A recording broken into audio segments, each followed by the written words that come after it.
नमस्कार, स्वागत है आप सबका। मैं हूं विनीत राय और फिर हाजिर हूं अपनी खास पेशकश को लेकर, जिसमें मैं बात करूंगा साउथ की उन हसीनाओं के बारे में जिन पर बॉलीवुड की अभिनेत्री हंसिका मोटवानी को गर्व होता है।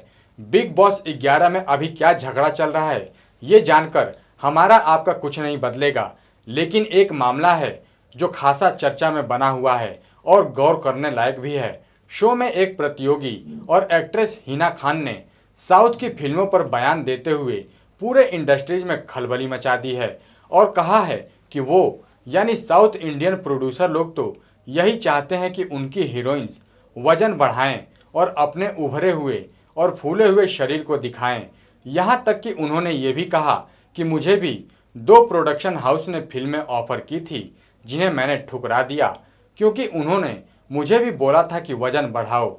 जबकि देखा जाए तो हिना खान की बात बिल्कुल सही है और बॉलीवुड में भी अभिनेत्रियों का वस्तुकरण होता है, लेकिन साउथ की इंडस्ट्री और वहाँ की फिल्में तो भरपूर मेल डोमिनेटेड होती हैं और वहाँ की हीरोइंस भरे बदन की हों, गोरे रंग, होठ फूले हुए लाल हों और नाक पतली हो, तो ज़्यादातर ऐसी ही अभिनेत्रियों का कैरियर चल पड़ता है और उनके उल्टे ठीक फीचर्स वाली एक्ट्रेस को आकर्षक काम नहीं मिलता है। हिना खान ने इस मामले पर बयान देकर सनसनी मचा दी है और मामले को गरमा दिया है, जबकि इस मामले में साउथ इंडस्ट्रीज के बचाव में हंसिका मोटवानी उतरी हैं और उन्होंने इस मामले पर खुलकर बयान भी दिया है।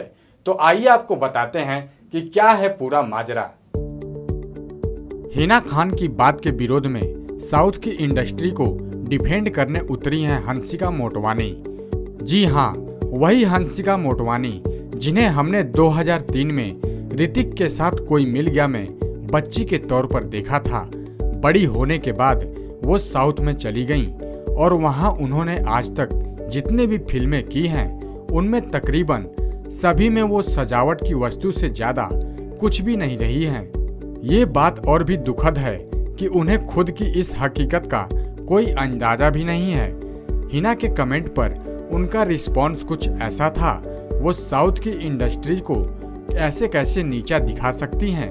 क्या उसको पता नहीं है कि कई बॉलीवुड एक्टर्स ने भी यहाँ काम किया है और काम कर रहे हैं? हमें नीचा दिखाने के लिए तुम्हें शर्म आनी चाहिए हिना खान। साउथ की इंडस्ट्री की एक्ट्रेस होने के नाते मैं कहना चाहूंगी कि मैं इस पर गर्व करती हूँ और वो जो भी कह रही हैं वो सिर्फ बकवास है।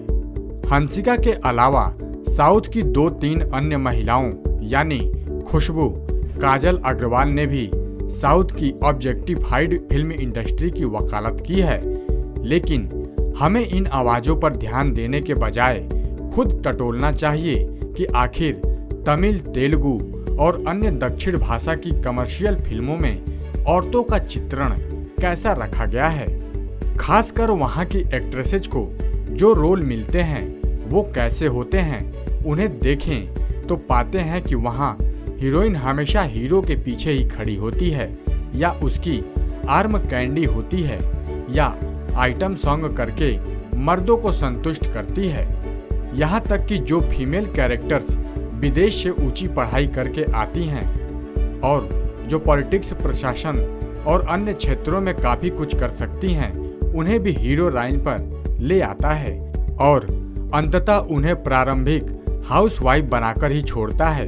उसके बाद ही दर्शक थिएटर से संतुष्ट निकलते हैं। हम आपको बता दें कि नमूने के तौर पर 1995 में आई तेलुगु फिल्म अलूडा मजाका आप देख लें, जिसमें राम्या कृष्णन ने और रंभा के मॉडर्न किरदारों के साथ गांव का गंवार सीताराम यानी चिरंजीवी फूहड़ हरकतें करता और फिल्म में उनके ट्रेडिशनल न होने के लिए उनकी बेइज्जतियां की जाती हैं। साउथ की फिल्मों के इतिहास का ये सबसे ज्यादा ऑब्जेक्टिफाई फिल्म थी। हंसिका और गलतफहमी में जी रही हैं। अन्य एक्ट्रेसेस को सिर्फ नीचे दिखा दिया, ये एक सीन ही देख लेना चाहिए। वो कहती हैं कि साउथ की इंडस्ट्री को हिना ने अपने बयान से नीचा दिखाया है और इस फिल्म में 2 महिला किरदारों को इतना नीचे दिखाया है जो कि बहुत ही घृणा करने लायक है। और विडंबना तो देखिए कि इस फिल्म पर जब सेंसर बोर्ड 2 महीने का बैन लगा रखा था, तब चिरंजीवी के पुरुष फैंस ने हंगामा कर दिया था और उसे देखते हुए कुछ सीन काटकर फिल्म को रिलीज करना पड़ा था, जबकि बाद में भी ये फिल्म घटिया ही साबित हुई। हम सबको इतना तो सोच ही लेना चाहिए कि क्या 60-70 वर्ष के फिल्मी इतिहास ने वहां से दर्जन भर विश्व स्तरीय फेमिनिस्ट फिल्में निकाली हैं। मैं औरतों के घटिया चित्रण वाली इस दर्जन फिल्मों के उदाहरण दे सकता हूँ। एक नज़र कुछ ऐसी एक्ट्रेसेस पर जिन्होंने साउथ के फिल्म उद्योग में ऑब्जेक्टिफिकेशन को झेला है या उन्हें वैसे ही रोल्स के मुताबिक शरीर को वजनी या भरा हुआ बनाना पड़ता है। यहाँ तक कि 2017 के टाइम में भी यंग एक्ट्रेसेस को सुंदरता की कई सर्जरी करवानी पड़ी, तभी वो इंडस्ट्रीज में आज सरवाइव कर पा रही हैं। उस लिस्ट में शामिल हैं पहले नंबर पर तमन्ना भाटिया। तमन्ना साउथ की फिल्म इंडस्ट्री में 11 साल से हैं और हिंदी फिल्म में उन्होंने हम शक्ल और हिम्मत वाला जैसी फिल्में की हैं। टॉलीवुड में उनके गोरे रंग को लेकर बहुत ऑब्जेक्शन है। ज्यादातर काम उन्हें उनकी उसी उपयोगिता के लिए मिलता है और वहाँ उन्हें मिल्की ब्यूटी भी बुलाया जाता है। उसके अलावा उन्हें वजन बढ़ाने को लेकर भी कहा जाता रहा, लेकिन खुद तमन्ना ने इस बारे में शेयर किया था और उन्होंने कहा था, जब मैंने साउथ की फिल्मों में काम करना शुरू किया था तो मुझे पहला कमेंट ये सुनने को मिला, थोड़ा सा वजन बढ़ा लो। फिर मैंने वैसा दिखने के लिए सही से खाना शुरू कर दिया, लेकिन मुझे अब जाकर समझ में आया है कि उनका मतलब कामुक दिखने से था। इस लिस्ट में दूसरे नंबर पर हैं श्रुति हसन। श्रुति हसन ने फिल्मों में जब एंट्री ली तो वो सफल नहीं हुई और बाद में उन्हें प्लास्टिक सर्जरी करवानी पड़ी। उसके बाद से उनका कैरियर सही चल रहा है।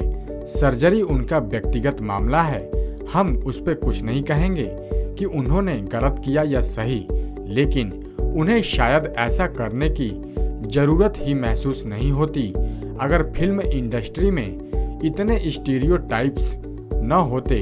ये उनके शब्द हैं। साउथ फिल्म इंडस्ट्री में चाहिए कि लड़कियां थोड़ी सी वजनी हों।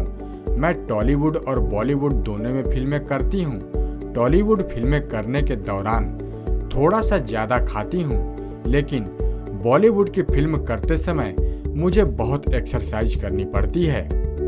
इस लिस्ट में तीसरे नंबर पर हैं तापसी पन्नू। तापसी पन्नू को 2016 में हमने पिंक जैसी पावरफुल फिल्म में देखा था। ये वही दुर्लभ बात है जिसके होने का इंतजार हम हिंदी, तमिल, तेलुगु सब फिल्म उद्योगों में कर रहे हैं कि एक्ट्रेसेस को सजावट और उपभोग की वस्तु बना देने के बजाय सशक्त और सम्मानपूर्ण रोल दिए जाएं। तापसी ने इसी जर्नी को पूरा किया है। तमिल और तेलुगु फिल्मों से शुरुआत करने वाली तापसी को वहां ग्लैमरस रोल ही मिले।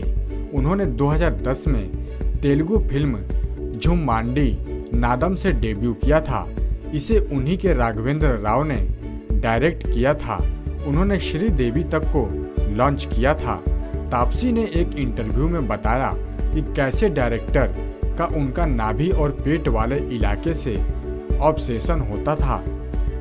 वो अपनी फिल्मों की एक्ट्रेस के मिडरिप से फूल वगैरह टकराते थे।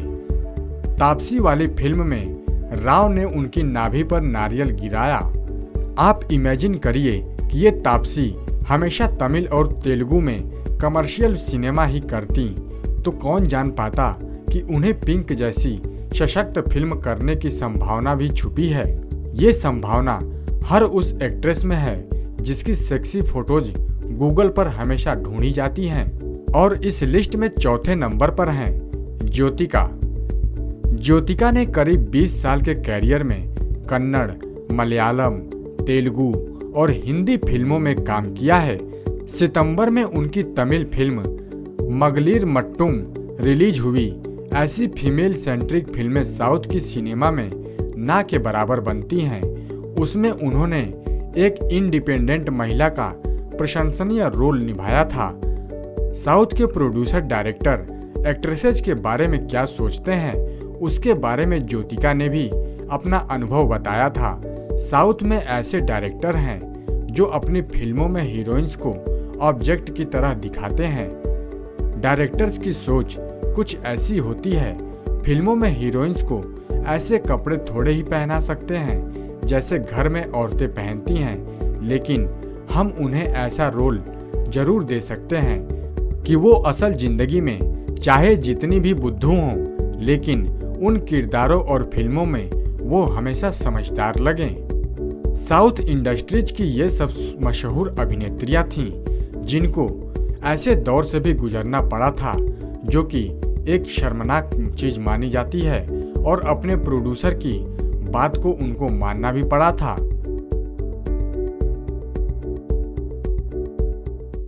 हिना खान जब से बिग बॉस के घर में गई हैं, सुर्खियों में बनी हुई हैं और वो घर और बाहर दोनों ही जगहों पर आलोचनाओं का शिकार हो रही हैं।